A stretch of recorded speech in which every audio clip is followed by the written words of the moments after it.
Our next speaker, it comes to us all the way from London in the middle of the night. What time is it, Dan? Right there, at 3 a.m? Nearly. Barely. Sooner or later, it'll get to 3 a.m. Dan Magill is a qualified speaker in District 12. He's a copywriter, and he's the only qualified speaker in our district from outside the district. So he comes to us from London, as I said, joined the club just so he could become a qualified speaker in Speakers Bureau. He's a copywriter and communications coach and has spent 20 years working with some of the biggest organizations in the world, helping customer and client communications. Working across finance, travel, mobile technology, and government, Dan has most recently spent time working with British Airways, St.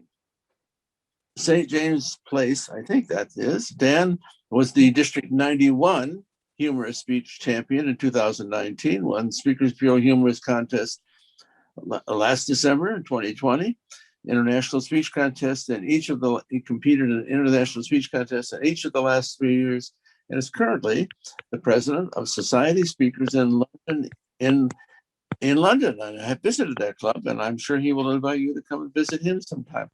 Dan presents workshops on courses on speech, writing, building confidence when speaking in public, and presenting virtually, and adding humor to your speech.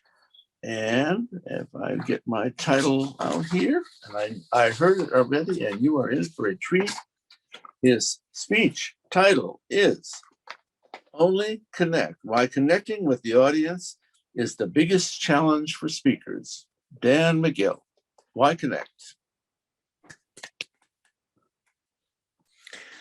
Thank you. Could I ask you all to join me in a room for a few minutes? Actually, it's a room that doesn't really exist anymore. Because some rooms only exist once, don't they? The next time we go into that room, it'll be different. The furniture will be different. The people will be different. The sounds, the smells, the atmosphere will be different. You will be different.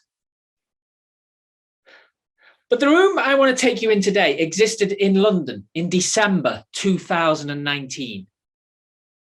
It was a bitterly cold winter's night, but inside the room there was a warm, cozy feeling. And one by one, people began to arrive for that night's meeting. I was club president. I loved being club president. But it had been easy. I hadn't had any problems. I didn't have any hard decisions to make. Until that night. But let's go back there now and join me as I give my president's address. Fellow Toastmasters and guests, welcome to our club. It's so great to see that so many of you have made it out on this cold, cold night. But you'll be glad you did. What a fantastic evening we've got in store for you. First up, we've got David, who's going to be telling us all about the launch of his latest book. Our second speaker will be Amina, who's going to explain a little bit more about this Zoom app, which she predicts we'll all be using for our Toastmaster meetings before the end of 2020. I don't think so, Amina. I think there's more chance of me cancelling my round the world trip next year. And third up, we have Kelly with her icebreaker speech. I remember I tried to persuade Kelly to be the first speaker that evening. David and Amina were both very experienced, and believe me, I know how hard it is to follow strong speakers. I'm doing it now. But Kelly wanted to put off her icebreaker for as long as she could, to wait until the last possible moment. And we all know that feeling, don't we? She joined just 3 weeks earlier, and so far she hadn't spoken in any of our meetings. So I didn't want to put any pressure on her. I suggested she might like to speak first. She said no, and that was it. The meeting swung into action. Round one, David. Speaking experience, 20 years. Up came David, a great speaker, an author, a success. I don't remember much about his speech. I'm sure it was fantastic, but none of it's really stayed with me. David had so many of the qualities we'd all want as speakers, but he did often find it hard to really connect with his audience when he spoke. Round 2, Amina, speaking experience, 5 years. Amina took to the stage telling us all about this newfangled Zoom app. By the end of 2020, I predict that more and more clubs will be holding their meetings online. New technologies like Zoom are providing us with better ways to be together, better ways to collaborate, and better ways to connect. At the end of the talk, Amina asked for a show of hands. How many of us saw ourselves attending a Toastmasters meeting online in the next 12 months?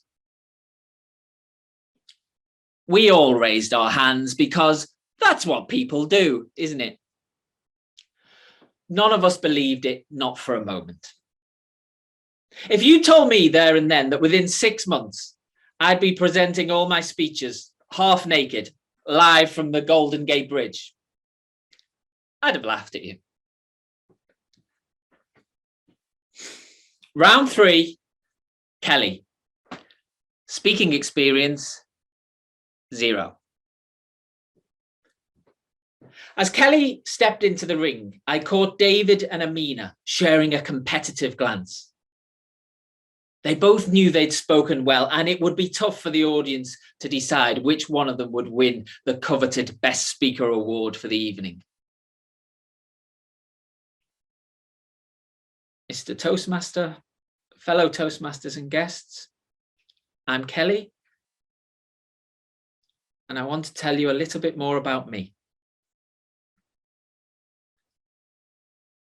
And then silence. There were no more words because Kelly couldn't physically get them out.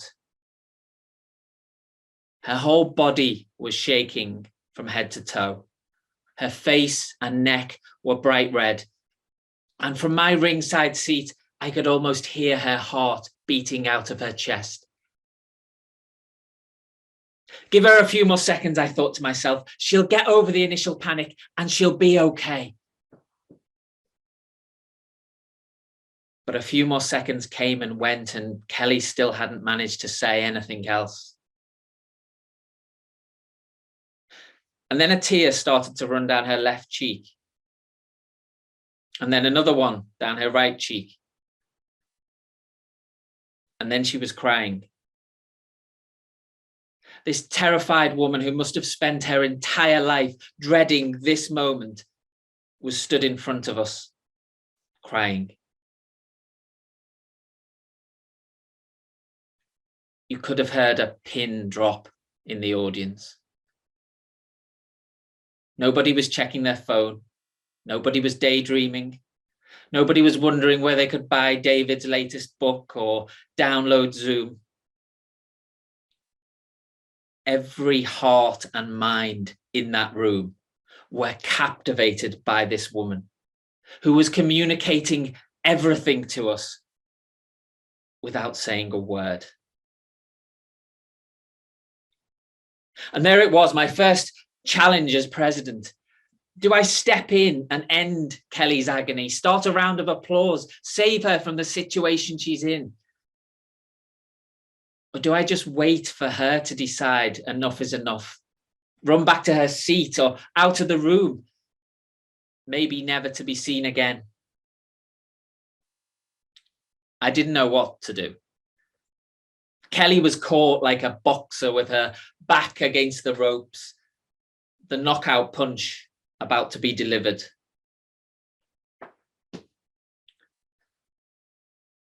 But then something happened. Like a scene from a Rocky movie, Kelly began to fight. Through the tears came some words. Then some more words. Then she lifted her head and looked directly at us for the first time. She was still crying, but she was punching too. Kelly was fighting tooth and nail for every single word. And it was mesmerizing.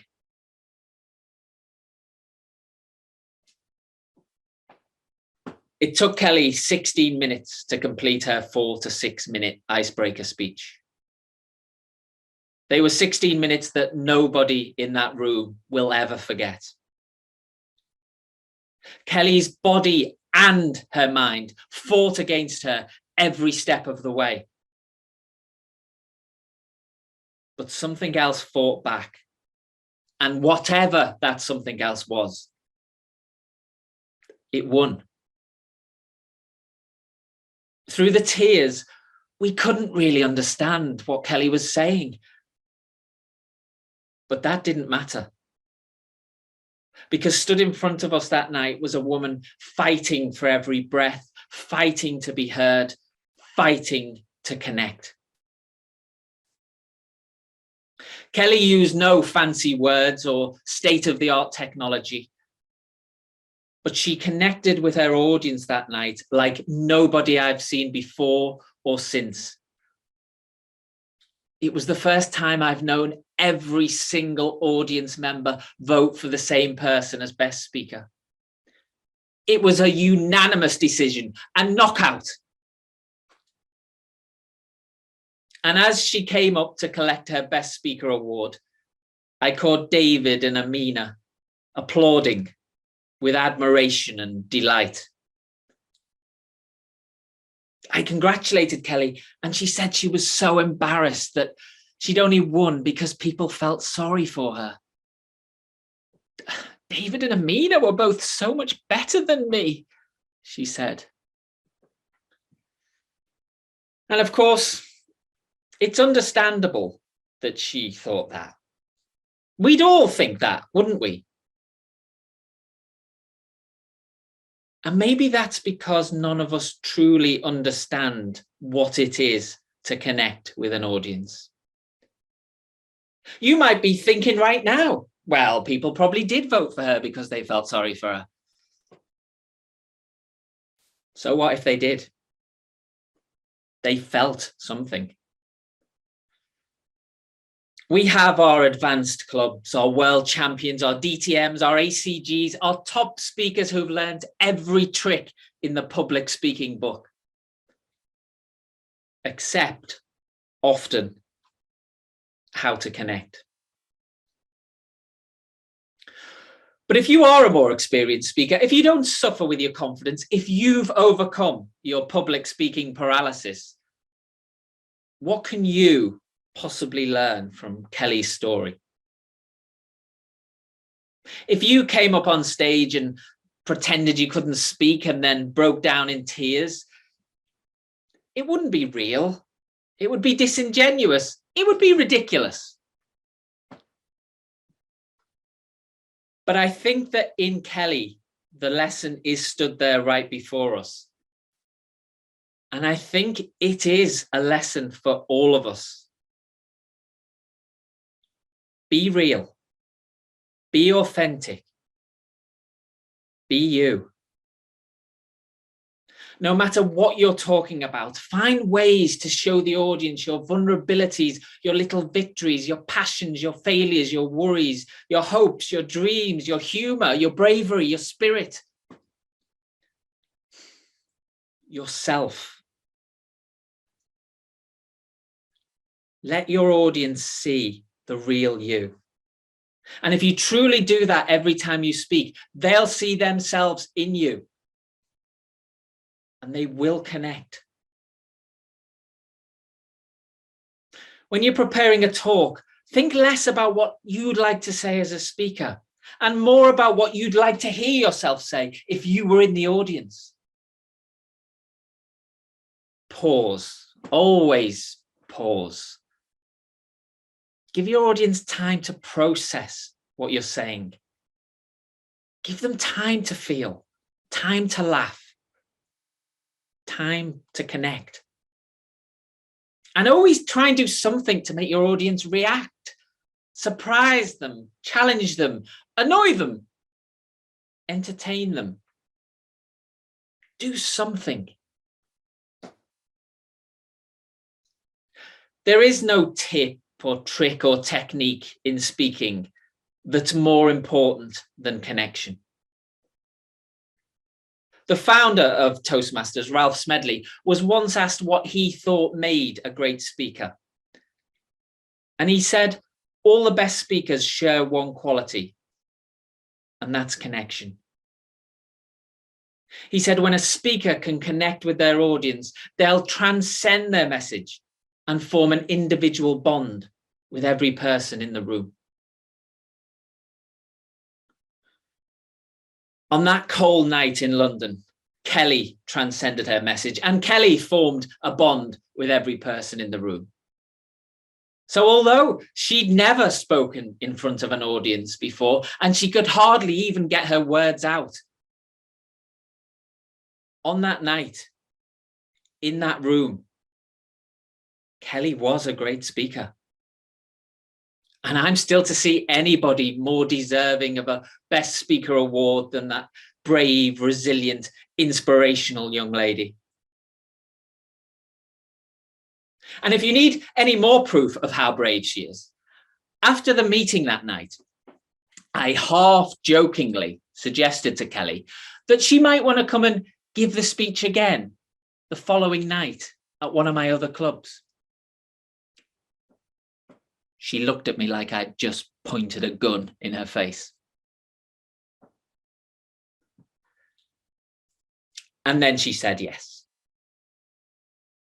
Of course, the following night, we were in a different room with different furniture, different people, different sounds, smells, atmosphere, and a different Kelly. She finished her speech without a single tear.